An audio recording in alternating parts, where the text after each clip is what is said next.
Qué gusto que estén con nosotros de nueva cuenta en La Otra Puerta.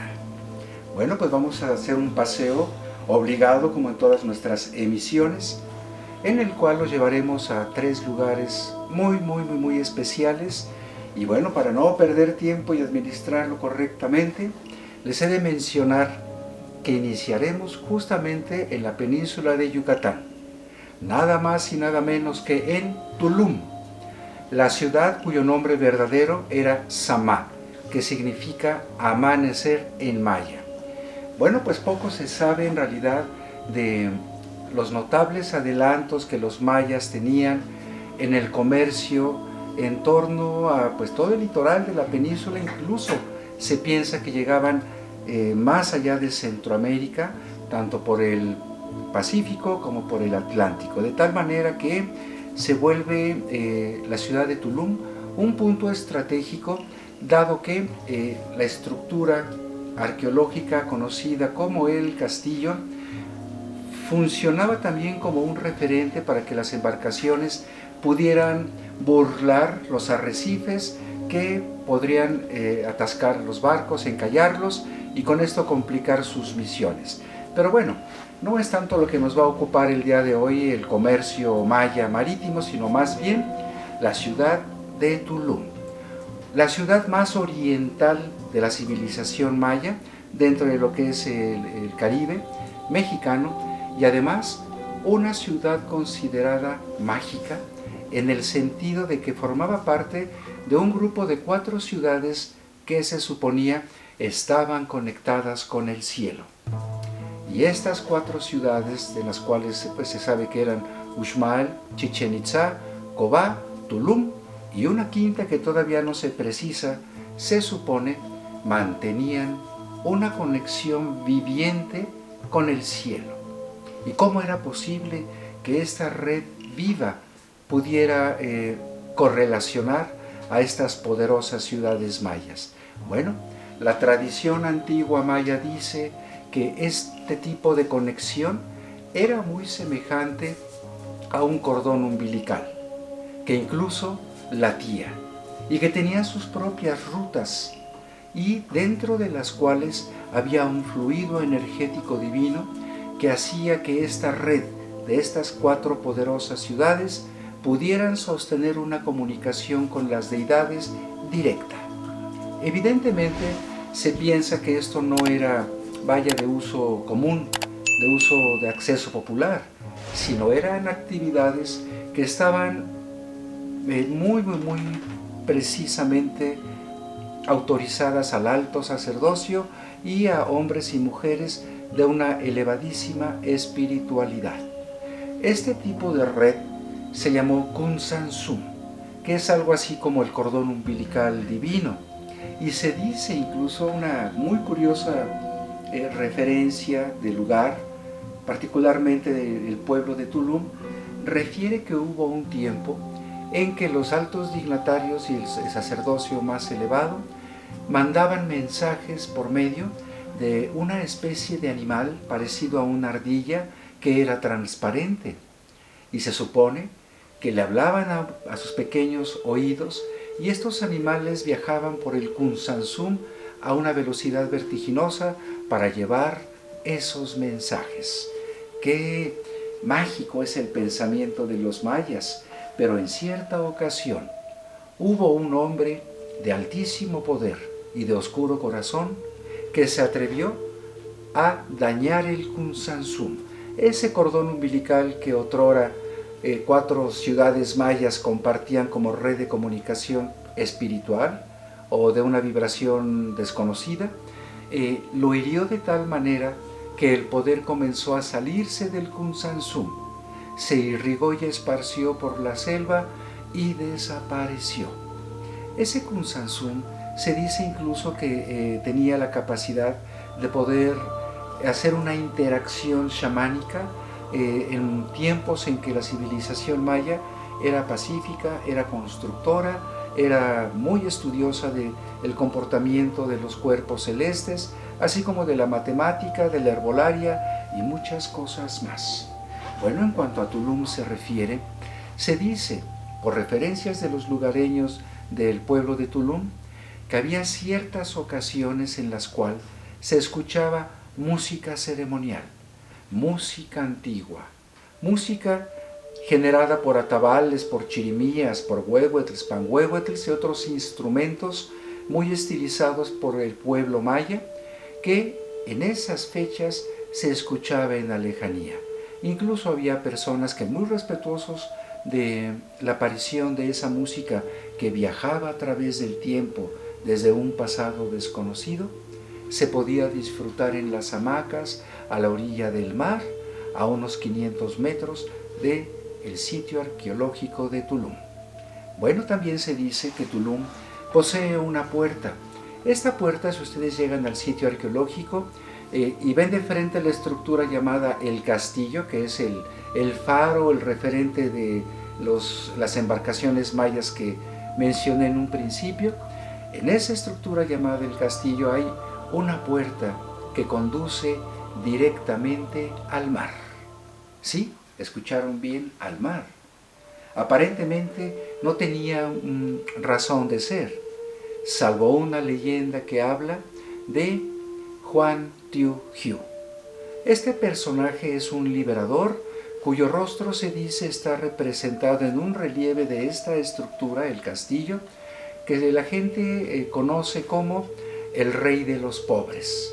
Es solo un rostro muy modesto sobre el cual descansa una profecía, y esta profecía dice que el día que los pobres que hoy están bajo el mar, y esa puerta conduce a ese lugar de espíritus que interpretan esta enigmática música, el día que ellos regresen al mundo, la realidad que está sobre la tierra y la cual nosotros vivimos, pasaremos del otro lado del espejo a un plano espiritual. Bueno, son profecías que en ese lugar se mencionan, de tal manera que si algún día ustedes van a Tulum, no olviden que ahí el tiempo danza misteriosamente sus recuerdos traducidos en música para ensalzar el espíritu y conectar los tres tiempos en un solo momento. Bueno, ahora iremos al Bajío, iremos al estado de Guanajuato para llevar hacia ustedes pues un lugar maravilloso también, que es el lugar de las 7 luminarias. Pero antes de proseguir, por favor, suscríbanse, denle like y compartan nuestros videos. Y bueno, pues iremos al Valle de Santiago. Valle de Santiago, que es también conocido como el Valle de las 7 luminarias. Y sobre este lugar se dice, bueno, en tiempos muy lejanos, en tiempos de gran actividad volcánica, eran 7 las gargantas que rugían poderosamente, todo el tremor de los volcanes, cuya actividad era muy intensa en aquellos tiempos. Pasaron los milenios, ese fuego de nueva cuenta regresó al seno de la Tierra y los cráteres quedaron expuestos como vigilantes de las estrellas. Y bueno, esas 7 gargantas, hoy cráteres, son los que han dado nombre a este Valle de Santiago en el estado de Guanajuato, por la singularidad de que la posición de estos 7 cráteres es idéntica a la constelación de la Osa Mayor, en su posición en pues la cúpula sideral. Pero bueno, de estos cráteres, sea o no casualidad, aquí no estamos nosotros para aventurar juicios, solo para compartir con ustedes lo que se dice de esos lugares maravillosos para que vayan a conocerlos. Bueno, particularmente una de esas 7 gargantas, uno de esos 7 cráteres llenos de agua, es la Alberca. Y la Alberca está justamente dentro de la población de Valle de Santiago. Sobre esa alberca se dice lo siguiente. Les voy a contar la leyenda. Se dice que hace mucho tiempo había una pareja que tenía 7 hijas. Todos tenían roles que eran cumplidos con gran severidad por la seriedad que implicaba el sostenimiento de la dinámica de la familia. Bueno, pues resulta que a una de ellas siempre se le encomendaba ir por la leña. y ella se metía a las veredas y hacía grandes atados de vara y de ramas para alimentar el fogón de su casa, donde se cocinaba para todos. Y era arduamente pesado. Sin embargo, ella, esta muchacha, fuerte y acostumbrada a un trabajo pesado, cargaba todas las veces que podía toda la madera necesaria, hasta que en cierta ocasión que estaba ella fatigada, se le apareció un hombre de buena presencia, pues con una voz amable, y le dijo que si ella deseaba, le podía dar a su familia toda la leña que necesitaran por el resto de sus vidas, pero a cambio él le iba a pedir que la llevara sobre su espalda a la iglesia de Cortázar, una población muy cercana a Valle de Santiago. Y la muchacha pues se lo dudó en un principio porque era un extraño, pero al ver que la imagen era amable, la voz aparentemente respetuosa y una actitud nada hostil, terminó por acceder. Así que ese ser, ese hombre de buena presencia, se montó sobre la muchacha, quien comenzó su caminata hacia la iglesia. Y este hombre le advirtió dos cosas para poder cumplir su pacto. La primera es que no hiciera caso de lo que dijese la gente que se encontraran en los caminos. Y la segunda es por ningún motivo bajarlo hasta estar frente al altar de la iglesia de Cortázar. Y bueno, la muchacha prosiguió su camino y conforme se iba cruzando con personas, varias le decían: muchacha, tú tan bonita y llevando esa cosa tan fea a cuestas, ¿qué no te das cuenta? Y el ser le decía a la muchacha: no hagas caso, recuerda el pacto que tenemos. Y la muchacha siguió caminando, siguió, y se encontró después con un arriero. Y este arriero también se refirió a la muchacha diciéndole: esa cosa que llevas es pesada y es mala, deberías de bajarla. Pero el ser, de nueva cuenta, le dijo a la muchacha no olvidar el acuerdo. Y una vez que siguieron la caminata, llegaron justo a la entrada del atrio de la iglesia de Cortázar. Y ahí se encontraba un par de viejitos, hombre y mujer. Y estos le dijeron a ella: mira qué animalote tan horroroso llevas en la espalda, no dejes que te siga afectando. Y la muchacha, al escuchar lo que estos viejitos dijeron, en un charco de agua que quedaba a sus pies, logró ver el reflejo del hombre que llevaba a cuestas, que en realidad era un animal tipo serpiente, horrible. Al ver la muchacha el aspecto de quien llevaba a cuestas, lo tumbó de un solo intento, y este, lleno de ira, la maldijo a ella y a sus 6 hermanas, las transformó en volcanes, pero el espíritu de la naturaleza cobró también actividad, y esa maldición también lo abarcó a él y lo transformó en el volcán o montaña llamada Culiacán, que está del otro lado de la laguna de Yuriria. Así que bueno, pues son relatos, pero regresando a la alberca, que es justamente un espíritu de un volcán con agua femenino, se dice que hay cráteres o lagunas en cráteres que tienen sexo. Cuando son mujeres es porque a menudo los que se ahogan son varones. Y cuando es inverso, pues representa de manera genérica esa cuestión.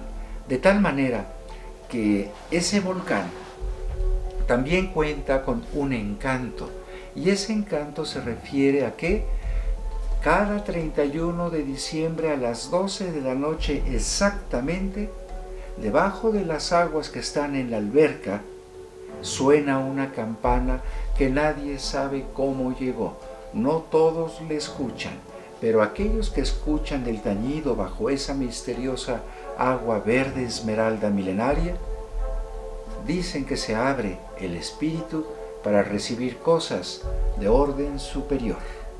También se cuenta que en esa laguna, que por cierto, cuando se ahogan varones, sus cuerpos aparecen en ojos de agua que hay en lo alto del cerro de Culiacán. Seguramente están comunicados, aunque la leyenda dice que el espíritu de la alberca se comunica con el espíritu de su opuesto, que era aquel hombre transformado en montaña, para evidenciar que esa maldición sigue activa. Pero bueno, también se dice sobre la alberca que en sus aguas hay un monstruo, ¿sí? Una especie de dragón, que incluso hay quienes refieren que en las paredes interiores de los labios del cráter existe una representación de ese monstruo que tiene el aspecto a un plesiosaurio, aunque de menor tamaño. Hay quienes le ven, hay quienes lo niegan, hay quienes lo afirman. Lo cierto es que si ustedes van a Valle de Santiago, no olviden visitar la alberca, y no olviden tampoco que el Cerro de Culiacán es por excelencia el amo y señor del horizonte de esa región del Bajío. Y por último, iremos a otra zona de nuestra república, iremos directamente al estado de Sinaloa para referirles algo que sucedió, si mal no recuerdo, el 15 de abril de 1683 en la comunidad llamada El Rosario.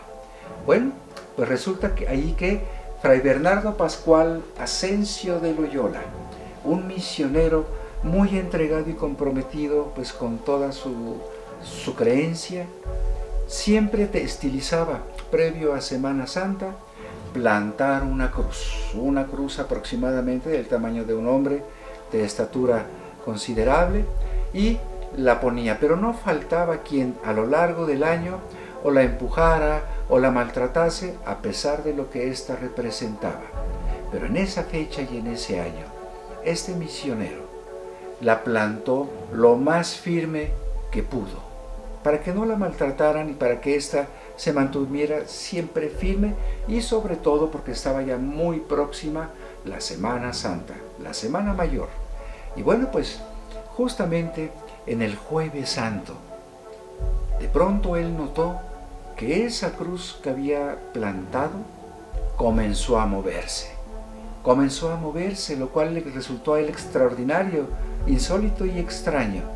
Empezó a llegar gente y él se dio cuenta que pues había testigos.